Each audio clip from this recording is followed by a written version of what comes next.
అయితే మీరు ఏ కారణం చేత ఎంఎస్ఆర్ గారి మీద మీరు పోటీ చేసినా అనంతరం కూడా మంచి ఓటింగ్ వచ్చింది మీకు 25,000 పైచిలకు ఓట్లు అంటే సామాన్యమైన ఓట్లు కాదు అవి అసలు ఇండిపెండెంట్గా బరిలోకి దిగితే అది రెబల్గా బరిలోకి దిగినప్పుడు అయినా మిమ్మల్ని రాజశేఖర రెడ్డి గారు మిమ్మల్ని మళ్ళీ దగ్గర తీర్చి మీకు మార్క్ఫెడ్ చైర్మన్గా కూడా ఇచ్చారు కదా అంటే ఒక్కసారిగా రాజశేఖర రెడ్డి గారి చూపు మీ పైన అంతా ఫోకస్ కావడానికి కారణం ఏంటి అసలు?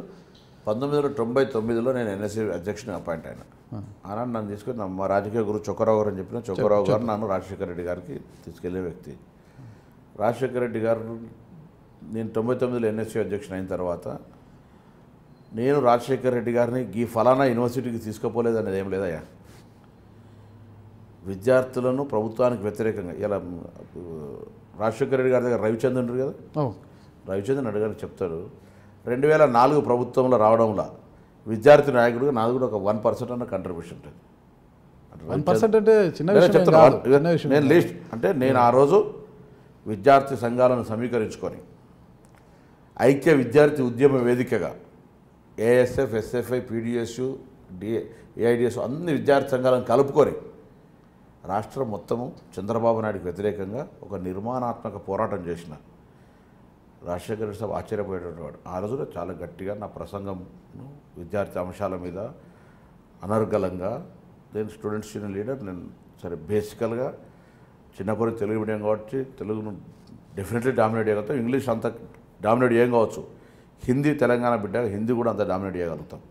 హిందీలో పార్లమెంట్లో ఎప్పుడు మాట్లాడిన హిందీలో ఆ విధంగా అన్ని యూనివర్సిటీ తిరుపతి, అనంతపురం ఏ యూనివర్సిటీలో ఎన్ఎస్సీ మూవ్మెంట్ చేసి all India NSC presidents conference చేసిన సోనియా గాంధీ గారిని తీసుకొచ్చి ఇక్కడికి ఆగస్టు 2000లో. సో అట్లా నేను లీడర్షిప్లో నన్ను రికగ్నైజ్ చేసిన తర్వాత టికెట్ ఇవ్వలేదనేటువంటి ఆలోచన ఉండేవారికి పార్టీలో వచ్చింది. సహకార రంగంలో ఒక అవకాశం అక్కడ పెద్దలు వసంత నాగేశ్వరరావు గారికి ఆప్కాప్ ఇచ్చిన తర్వాత అదృష్టం కూడా కావాలి రాజకీయం, వారి ఆశీస్సులున్నా అదృష్టం కూడా కలిసి రావాలన్నట్టుగా ఇక్కడ నుంచి మార్క్ఫెడ్ చైర్మన్ ఇవ్వాలి, ఎవరికి ఇవ్వాలనే చర్చ జరిగి లిస్టు చూస్తూ ఉంటుంటే అప్పటికే మా జిల్లా నాయకత్వం అందరి సహకారంతో డీసీఎంఎస్ అధ్యక్షుడిగా ఉన్నటువంటి నా పేరు బ్యాక్వర్డ్ క్లాస్ కావచ్చు, విద్యార్థి సంఘం నుంచి వచ్చినోడు కావచ్చు, యాక్టివ్ కావచ్చు, ఆత్మీయుడు కావచ్చు, సమర్థవంతంగా నీతివంతంగా పనిచేయగలుగుతారనేటువంటి విశ్వాసం కావచ్చు నన్ను చేసినారు. ఆ రోజు ముగ్గురు నిర్ణయం తీసుకున్నారు, రాజశేఖర రెడ్డి గారు, కేశవరావు గారు, రామచంద్రరావు గారు. వాళ్ళు ముగ్గురు డెఫినెట్లీ మార్క్ఫెడ్ చైర్మన్గా పనిచేశారు కదా, మీ మార్క్ ఎలా ఉంది దాంట్లో? ఇవాళ నన్ను అడిగితే లాభం ఏంటి? ఇవాళ మార్క్ఫెడ్ చైర్మన్గా నాకు పార్లమెంట్ మెంబర్గా పోరాటం చేసిన తెలంగాణలో ఉన్న సంతృప్తి కంటే నా రైతులకు న్యాయం చేయగలిగిన ఎరువుల పరంగా, విత్తనాల పరంగా లేదా ఇతరాతర గోడౌన్ల పరంగా అనేటువంటి సాటిస్ఫాక్షన్తో పాటుగా సంస్థను 200 కోట్ల టర్నోవర్ నుంచి 1400 కోట్ల టర్నోవర్ తీసుకుపోయి 200 నుంచి 1400 కోట్ల టర్నోవర్ తీసుకుపోయి మార్క్ఫెడ్ సంస్థకు స్వయం ప్రతిపత్తి, ప్రభుత్వ సహకారం, అందులో వ్యవసాయ శాఖ మంత్రి రఘువీరారెడ్డి గారు లైక్ మై బ్రదర్. ఇట్లా నేను మార్క్ఫెడ్ చైర్మన్గా ఏదైనా కాగితం పెడితే ఆగమేఘాల మీద ఆనాడు ప్రిన్సిపల్ సెక్రటరీస్ సుధీర్ గారు, పంకజ్ ద్వివేది గారు, ఇట్లా అంటే నాకు ఆర్గనైజేషన్ కాదు ఐఏఎస్ ఐపీఎస్ సంబంధించి కూడా చీఫ్ సెక్రటరీ మార్క్ఫెడ్ అంటే Ponnam Prabhakar chairman is doing hard work, మనం సపోర్ట్ చేయాలని ఒక అగ్రికల్చర్ కమిషనర్లు అట్లా అసలు పూర్వం మాలకొండ మేడం నన్ను మామూలుగా ప్రోగ్రెస్ చేసినామా ఇలా పేరు ఇయ్యలో చిరస్థాయిగా నన్ను మార్క్ఫెడ్ వాళ్ళు అక్కడ తెచ్చుకున్న పేరు ప్రతిష్ట. నేను పనిచేసిన జిల్లా ఎన్ఎస్సీ అధ్యక్షుడుగా కానీ, రాష్ట్ర ఎన్ఎస్సీ అధ్యక్షుడుగా కానీ, మార్క్ఫెడ్ చైర్మన్ అది కానీ, పార్లమెంట్ మెంబర్గా కానీ నేను ఐఎమ్ పర్సనల్ పనిచేసిన అనేటువంటిది కాకుండా బయట అందరూ కూడా ఆ సంస్థకు రిలేటెడ్గా ఆ రోజు నాతో కలిసిన వాళ్ళందరూ కూడా చాలా హ్యాపీగా ఫీల్ అవుతారు. You can verify anywhere. అప్పుడు వచ్చిన పేరు ప్రతిష్టలతో 2009లో ఎంపీగా గెలిచారు కదా, అంటే ఎంతోమంది సీనియర్లు ఉన్నప్పుడు కూడా ఎంపీల ఫోరం అధ్యక్షుడిగా మొట్టమొదటిసారిగా ఎంపికైన మిమ్మల్ని ఎందుకు ఎన్నుకోవాల్సి వచ్చిందంటారు? అప్పుడు ఒకటి రాజశేఖర రెడ్డి గారు ఆశీర్వచనం, 2 జగన్మోహన్ రెడ్డి గారు ఆ రోజు నా తోటి పార్లమెంట్ సభ్యుడిగా, నేను ఒక ఆర్గనైజేషన్ నుంచి వచ్చిన వ్యక్తిగా ఎన్ఎస్యూ నుంచి వచ్చిన నేను ఆ రోజు దాదాపు 29 పార్లమెంట్ సభ్యులము, మొత్తం 12 అక్కడ 15 17 మంది, 29 మంది లోక్సభ, దాదాపు 12 మంది, మొత్తం 42 మంది పైన 45 మంది దాకా ఉన్నటువంటి లోక్సభ రాజ్యసభ మెంబర్లకు ఒక యాక్టివిటీ ఉండాలి. తెలంగాణ ప్రయోజనాలకు అనుగుణంగా వాళ్ళందరూ సమన్వయం చేసుకునేగా ఉండేటువంటి ఉండాలి అనే ఆలోచనతోటి నేను ఆర్గనైజేషన్ నుంచి ఉన్నటువంటి వ్యక్తిగా ఏదో సుబ్బరామరెడ్డి లాంటి వాళ్ళు ఆశపడ్డప్పటికి కూడా నాకు వాళ్ళు ఎంపిక చేసినారు. దానికి అనుగుణంగా పనిచేసినాం. దాని తర్వాత తెలంగాణ అంశం వచ్చినప్పుడు తెలంగాణ బిడ్డగా నా తెలంగాణ రాష్ట్ర ప్రయోజనానికి సంబంధించిన అంశం మీద బరాబరు మేము ఇప్పుడు అందరికీ ఆశ్చర్యం ఇంత సీనియర్లు చాలామంది ఉన్న జూనియర్ అయిన పొన్నం ప్రభాకర్ గారికి ఆర్గనైజేషన్ కెపాసిటీ ఉంటుంది. అట్లుంటుంది. ఇప్పుడు నేను లేదా మీ వాక్చాతుర్యం కావచ్చు, మీ ఉద్యమ స్ఫూర్తిగా నాకు ఢిల్లీకి నాకు కూడా రాజకీయంగా ఆర్గనైజేషన్గా హిందీ మీద మంచి పట్టుందని, లేకపోతే హిందీలో మంచి అనర్గళంగా మీరు మాట్లాడతారని హిందీతో పాటుగా నాకు ఢిల్లీలో ఆ రోజున్న క్యాబినెట్ లోపల కావచ్చు లేకపోతే ఢిల్లీ నాయకత్వం ఏఐసిసిలో ఉండబడేటువంటి నాయకత్వం అంతా కూడా నాకు గుర్తు. పొన్నం ప్రభాకర్ అంటూనే ఆర్గనైజేషన్గా రికగ్నైజ్ చేస్తారు కాబట్టి అది కూడా నాకు అడ్వాంటేజ్. క్యాబినెట్లో ఉన్నటువంటి వాళ్ళు కానీ వాళ్ళందరూ కూడా ఎన్ఎస్సీ స్టేట్ ప్రెసిడెంట్గా చేసినాము. రాష్ట్రాలన్నీ సంబంధం ఉంది. అన్ని రాష్ట్ర రాజకీయాలతో అక్కడ ముఖ్య నాయకులతో కలిసే అవకాశం ఉండే కాబట్టి అది కూడా మనకు ఉపయోగపడుతుంది రాష్ట్ర ప్రయోజనాల కొరకు అనేటువంటి ఒక పెద్ద ఉద్దేశంతో రాజశేఖర రెడ్డి గారు విద్యార్థి సంఘ నాయకుడు, మార్క్ఫెడ్ చైర్మన్, తర్వాత ఎంపీగా పార్లమెంటులోకి వెళ్ళారు. పార్లమెంట్ ఎంపీల ఫోరం అధ్యక్షుడు చేశారు కదా. పార్లమెంటులోకి అడుగు పెట్టిన తర్వాత మీ మనసు ఎలా పులకించింది అసలు? నేను పార్లమెంట్ స్పీచ్లో కూడా చెప్పిన, నాకు ముందు ఈ అవకాశం టికెట్ కల్పించిన సోనియా గాంధీ గారికి, నన్ను గెలిపించిన నా ప్రజలకు, నన్ను కన్న తల్లిదండ్రులకు, ఎందుకంటే వాళ్ళ పుణ్యం కూడా ఇలా ఒక పార్లమెంట్ అనేది 120 కోట్ల మందిలో 540 మంది మాత్రమే పోగలుగుతారు. 1000 కోట్లున్నా పోలేకపోతారు. 1000 కోట్లు ఉంటే ఒకరు పోవాలనుకుంటే రాజ్యసభలో పోగలుగుతారు కావచ్చు. పీపుల్స్ హౌస్ లోక్సభలో పోవాలంటే ప్రజల ఆశీర్వచనం కావాలి. ఆ కరీంనగర్ ప్రజలందరూ కూడా నేను పార్లమెంట్లో నా మొదటి ప్రసంగంలో చెప్పిన వాళ్ళందరికీ నేను హృదయపూర్వకంగా ధన్యవాదాలు తెలియజేస్తా ఉన్నా. సరే ఓడిపోయినా ఇవాళ పొన్నం ప్రభాకర్ అంటే ఒక వ్యక్తిగా నిలబెట్టిన నా జిల్లా ప్రజలంటే ఎప్పుడు కూడా వాళ్ళకు రుణపడి ఉంటాం. అందుకే నా శక్తి ఉన్నంత మేరకు వాళ్ళ సంక్షేమం కొరకు పనిచేస్తూ ఓడో చెప్తే కదా, రాజకీయాలు ఉన్నప్పుడు చిన్న చిన్న విమర్శలు అవి వీటి పట్టించుకుంటే మన గమ్యాన్ని చేరరు. నేను చెప్తే కదా, ఊరికి పోతూ ఉంటుంటే కొంతమంది అటో ఇటో మాట్లాడుతుంటారు. నేను కార్లో పోతున్నా అనుకోండి, పక్కకున్న హోటల్లో ఉన్నాడు పొన్నం ప్రభాకర్ పోతాడు అని చర్చ చేస్తారు. ఇంకో పక్కకు ఉన్నటువంటి అంటే అన్నీ 5,000 ఎట్లా సమానం ఉండేవో ఒకడు 100% పాజిటివ్ మాట్లాడతాడు, 75 మాట్లాడతాడు, 50 మాట్లాడతాడు, 25 మాట్లాడితే ఒకడు 100% నెగిటివ్ మాట్లాడతాడు. అట్లా డిఫరెన్స్ ఆఫ్ ఒపీనియన్ ఉంటుంది. Even though God don't have 100% acceptancy. So నా మీద కూడా సద్విమర్శ, ప్రతివిమర్శ, మంచి చెడు ఉంటాయి. అప్పుడే నేను రాజకీయ నాయకుని. నా గురించి నువ్వు మాట్లాడాలి. నువ్వు చెడు మాట్లాడుకుంటున్నావా, నాలో చెడు ఉందా అనేటువంటి అంశంగా నా గురించి నువ్వు మాట్లాడుకుంటున్నావు. కొన్ని రోజులు పొన్నం ప్రభాకర్ టీఆర్ఎస్లో పోతారన్నారు, కొన్ని రోజులు పొన్నం ప్రభాకర్ ఎంపీ చేయడం ఎమ్మెల్యే చేస్తారన్నారు, కొన్ని రోజులు ఎంపీ చేస్తారన్నారు, కొన్ని రోజులు ఎమ్మెల్యే. అరే ఐఎమ్ డిస్కషన్, ఐఎమ్ ఎయిర్.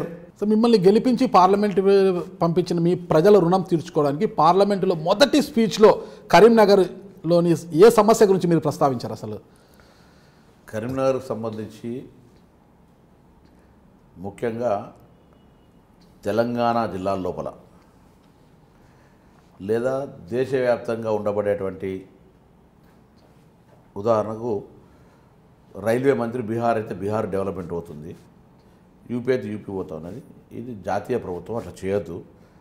తెలంగాణలో పివి నరసింహారావు గారు ప్రధానమంత్రిగా 96 లోపల ఫౌండేషన్ వేసిన రైలు పెద్దపల్లి నుంచి నిజామాబాద్ చేరలే. ఇంకా ఇది డెమోక్రసీని అపహాస్యం చేస్తూ ఉందని ఆ రైల్వే ప్రాజెక్ట్స్తో మాట్లాడుతూ, ఎడ్యుకేషన్ పరంగా కూడా లేదా అగ్రికల్చర్ పరంగా కూడా అటువంటి అంశాలను నా జిల్లా ప్రజలకు రావాల్సిన అవసరం. ఒక ఫుడ్ అండ్ సైన్స్ పరంగా అగ్రికల్చర్ ఇండస్ట్రీ రావాలనేటువంటి ఆలోచనతో ఆ రోజు ఫస్ట్ పార్లమెంట్ స్పీచ్లో చెప్పినాను.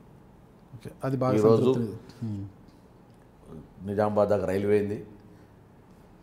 పివి నరసింహారావు ఫౌండేషన్ వేసిన రైలును నిజామాబాద్ చేయరంగానే అప్పటికి కవిత గారు రాజకీయాలకు వస్తామని కూడా అనుకోలేదు కావచ్చు. రైలు ఫౌండేషన్ వేసినాడు, నేనే తెచ్చినా అన్నది.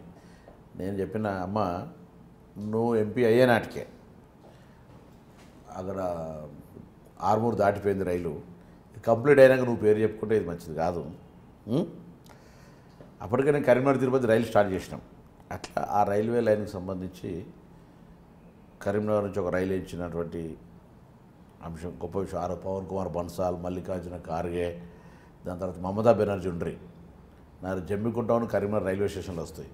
నాకంటే ముందు 5 ఏళ్ళ ఎంపీ వినోద్ కూడా అది వరంగల్ ఉండే. అప్పుడు మీరు జమ్మికుంట ప్రజల వాళ్ళని అడగండి, Jammikunta railway station Vinod MP ఉన్నప్పుడు ఎట్లుండే, పొన్నం ప్రభాకర్ ఎంపీ అయినప్పుడు ఎట్లయింది, మళ్ళీ ఇప్పుడు ఎట్లుందని. అంటే అట్లా నేను ఎప్పుడు నేను స్టూడెంట్స్ యూనియన్ లీడర్ కాబట్టి చాలా సిస్టమేటిక్. నా ఆఫీస్ ఇవాళ కూడా ఓడిపోయినా నా పార్లమెంటరీ కార్యాలయం ఏదైతే కరీంనగర్ లోక్సభ ఏరియా పార్టీ ఆఫీస్గా నేను నడుపుకుంటాను. 6 స్టాఫ్ ఉంటారు. ప్రతి కాగితానికి ప్రతిస్పందన ఉంటుంది, ప్రత్యుత్తరం ఉంటుంది.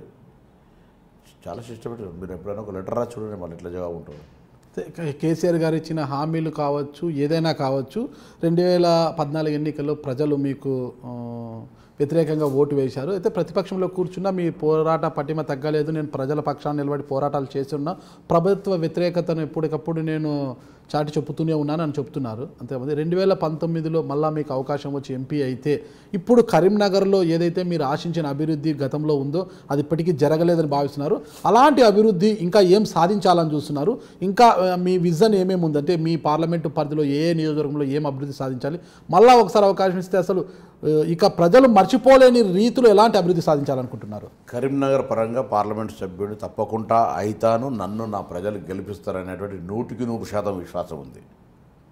ప్రభుత్వం మీద వ్యతిరేకత కావచ్చు, నేను ఓడిపోయినటువంటి సానుభూతి కావచ్చు, పొన్నం ప్రభాకర్ అభివృద్ధి చేయగలుగుతాడు, మా సొంత బిడ్డ, ఇవాళ ఉన్నటువంటి ఎంపీ పరాయి జిల్లా బిడ్డ, ఎంతైనా సొంత కొడుకే, సవితి కొడుకే అన్నట్టుగా నన్ను ఆశీర్వదిస్తారు. నేను గెలుస్తున్నా తప్పకుండా. నాకు ఆ నమ్మకం ఉన్నది. First it's a confidence, not over confidence. అది కాగానే నేను చెప్పిన ఆగస్టు 5, 2019 లోపల కరీంనగర్లో మెడికల్ కాలేజీకి ఫౌండేషన్ వేస్తాం. ఆగస్టు 5, 2019. Okay, right. దాని తర్వాత వేములవాడ రాజరాజేశ్వర స్వామికి ఏదైతే ఫండ్స్ ప్రామిస్ చేసిర్రో, రాజరాజేశ్వర స్వామి దేవాలయ అభివృద్ధికి సంబంధించినటువంటి ప్రణాళిక ముందుకు తీసుకొచ్చుకుంటాం. దాంతోపాటుగా సిరిసిల్ల టెక్స్టైల్ ఇండస్ట్రీకి సంబంధించి కొన్ని ఆలోచన విధానాలు ఉన్నాయి. ఆ రోజు కావూరు సాంబశివరావు గారు అక్కడ తీసుకుపోయి అవన్నీ కూడా ఇంప్లిమెంట్ చేయడానికి ప్రయత్నం చేసిన, కానీ ఇవాళ ఈ ప్రభుత్వం వాటికి ఎక్కడేసిన గొంగలు అక్కడనే అన్నట్టుగా తీసుకుపోయి మళ్ళీ వరంగల్ ఏదో కొత్తగా ఇండస్ట్రీ కొరకు ఫౌండేషన్ వేసిన తప్ప ఆ ఇండస్ట్రీ గురించి పట్టించుకోలేదు. అక్కడ ఒక పెద్ద టెక్స్టైల్ జోన్ తీసుకొస్తాను. ఆ రోజు పార్లమెంట్ ఆర్థిక శాఖ అనుమతి కూడా పొంది పార్లమెంట్ లోపల పెండింగ్ ఉన్నది. దాన్ని తీసుకొచ్చి అక్కడ ఒక జోన్ డెవలప్మెంట్ చేస్తాం. ఎస్సీసీకి సంబంధించిన లెదర్ పార్క్ కావచ్చు, లేకపోతే ఇంకొక అంశం పరంగా చేసుకొస్తాం. కరీంనగర్ శాతవాహన యూనివర్సిటీ ఉంది. మేము 200 ఎకరాల యూనివర్సిటీ తీసుకొచ్చినాం. కానీ ఇలా 4 సంవత్సరాల వైస్ ఛాన్సలర్ కూడా లేడు. దానికి యూజీసీ రికగ్నేషన్ కూడా కాలే.